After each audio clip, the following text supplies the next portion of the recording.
Warahmatullahi wabarakatuh. Selamat berjumpa kembali di video pembelajaran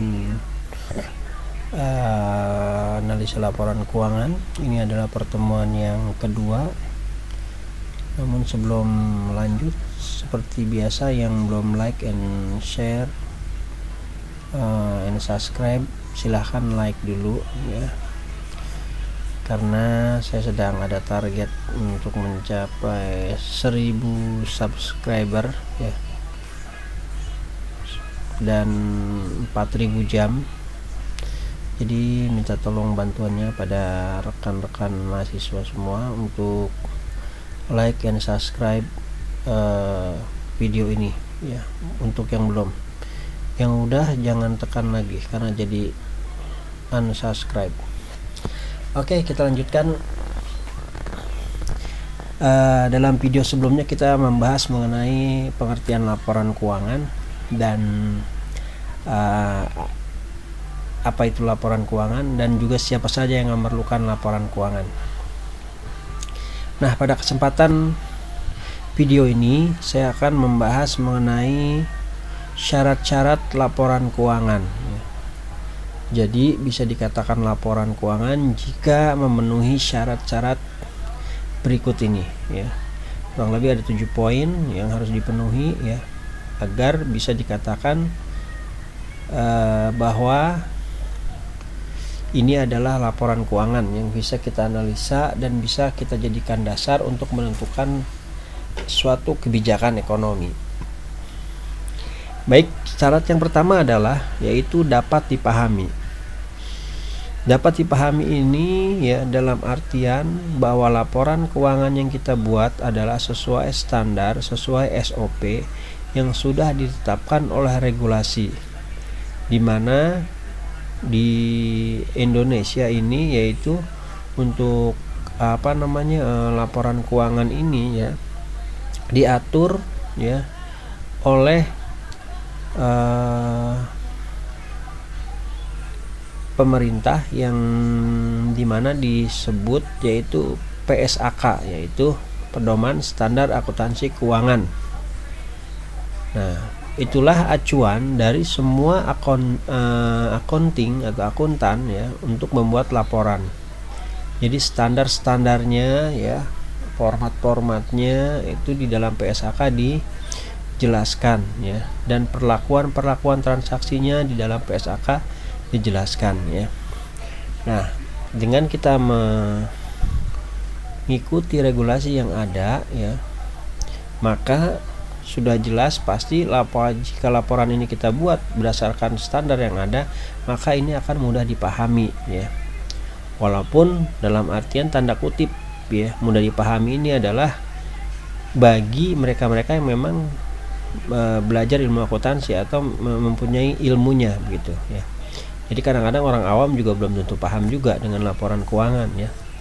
Tapi di sini minimal adalah yang harus dipahami adalah oleh para akuntan ya, mereka bisa membaca dan memahami laporan tersebut gitu. Itu yang pertama ya. Jadi harus bisa dipahami. Yang kedua yaitu relevan ya. Apa sih relevan ya? Relevan itu adalah bahwa informasi yang dijadikan harus ada hubungannya dengan pihak-pihak yang memerlukan untuk mengambil keputusan. Jadi informasi ini ya dalam hal laporan keuangan ya harus memang yang disajikan itu ya itu poin-poin yang memang dibutuhkan oleh pihak yang memerlukan. Siapa saja yang memerlukan? Yang tadi ya kita bahas pada slide sebelumnya ya. Ada manajer ya, ada pemilik, ada investor ya, ada pemerintah ya, ada kreditur ya, ada karyawan, ada supplier, ada konsumen. Nah itu ya.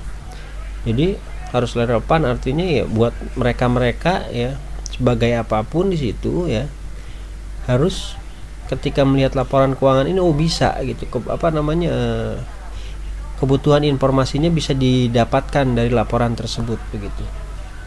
Tapi kalau sebaliknya, kalau misalkan tidak bisa dijadikan dasar, berarti itu laporannya tidak relevan ya. Kita ambil contoh misal seperti ini. Tadi kita kembali contoh laporan kas ya. Laporan kas, arus kas atau pengeluaran kas, misalkan suatu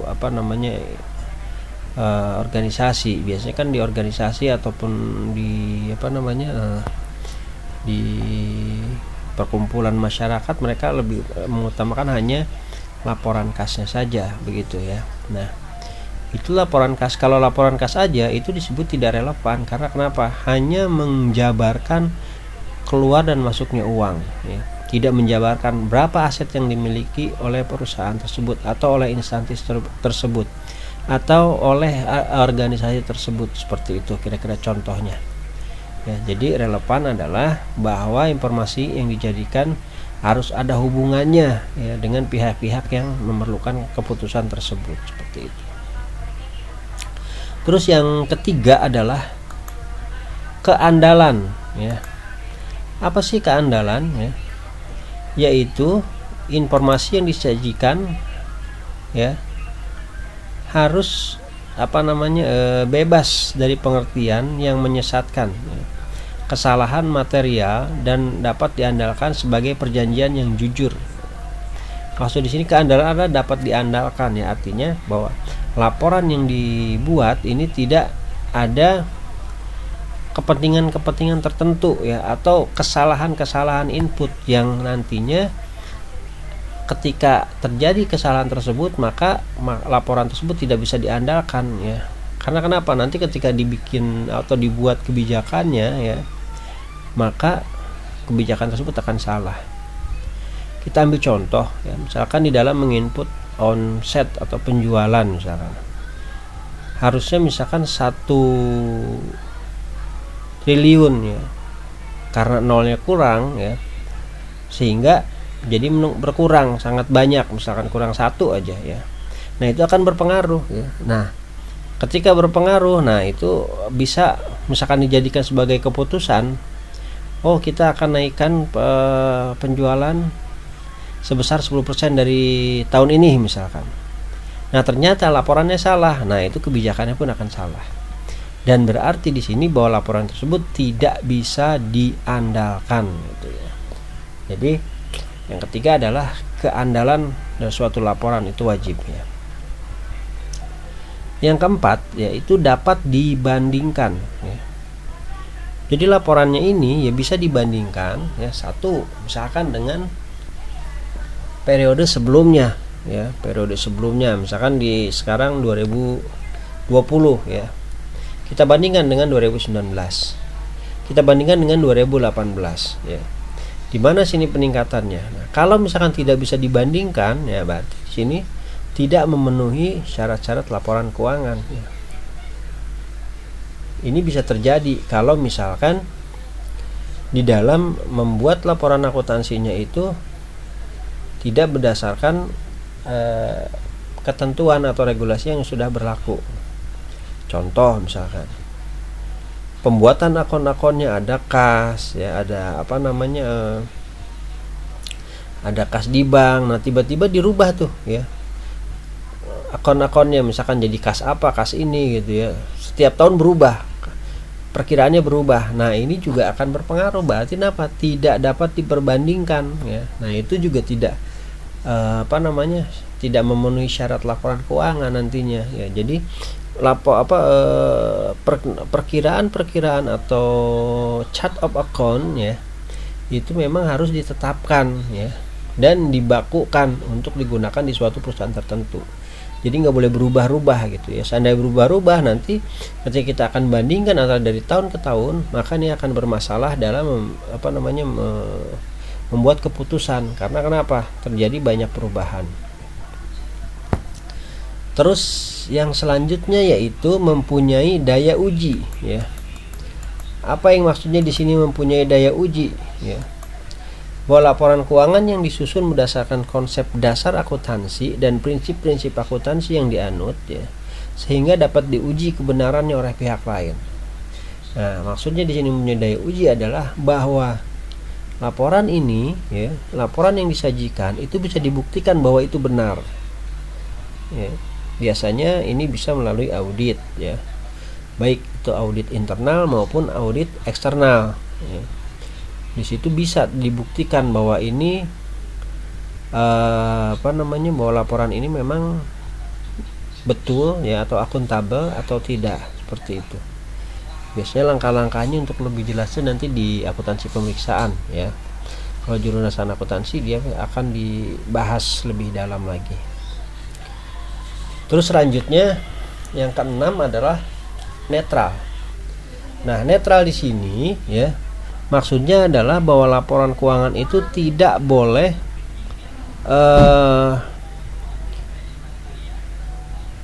dibuat berdasarkan kepentingan tertentu, misalkan kepentingan manajer ya, manajer produksi atau manajer marketing ya, dibuat seolah misalkan angkanya bagus untuk salah satu manajer. Nah, itu tidak bagus ya, tidak boleh. Dan ini maka ketika terjadi laporan keuangan tidak netral, maka di sini gugurlah laporan keuangan tersebut, atau bahwa laporan keuangan ini tidak sesuai, tidak syarat-syaratnya kurang ya, atau tidak bisa dijadikan sebagai dasar menentukan keputusan. Terus yang selanjutnya yaitu tepat waktu ya.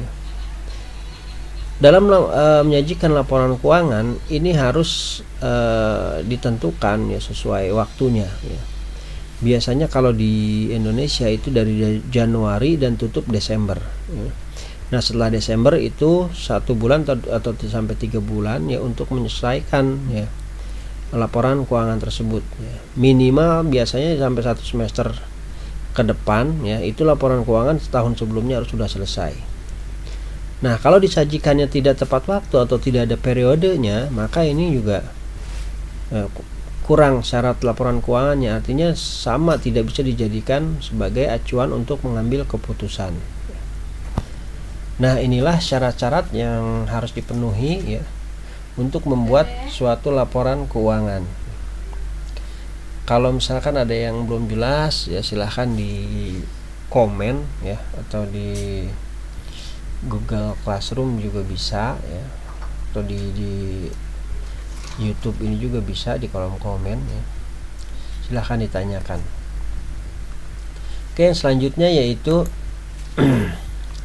asumsi dasar akuntansi. Di dalam menganalisa ya, seorang akuntan ini harus mempunyai 4 asumsi dasar akuntansi.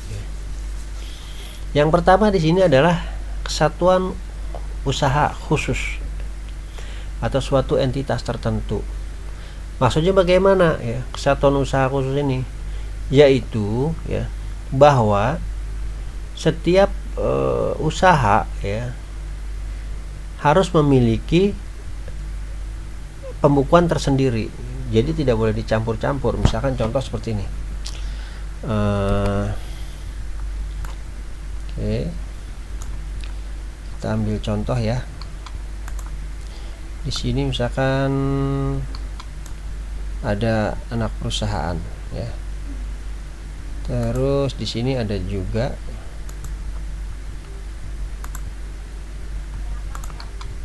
sini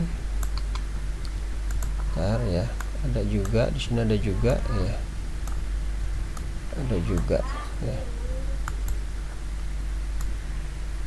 Yes.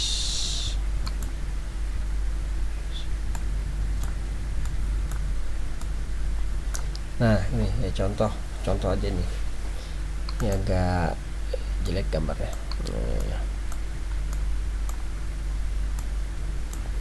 Nah, cara ambil contoh ya, misalkan ini perusahaan induk mempunyai beberapa anak perusahaan ya. Ada perusahaan A, ada perusahaan B, ada perusahaan C. Nah, di sini ya, di dalam membuat laporan keuangan, jadi setiap anak perusahaan ini mempunyai laporan keuangan tersendiri ya. Di sini namanya laporan anak perusahaan ya.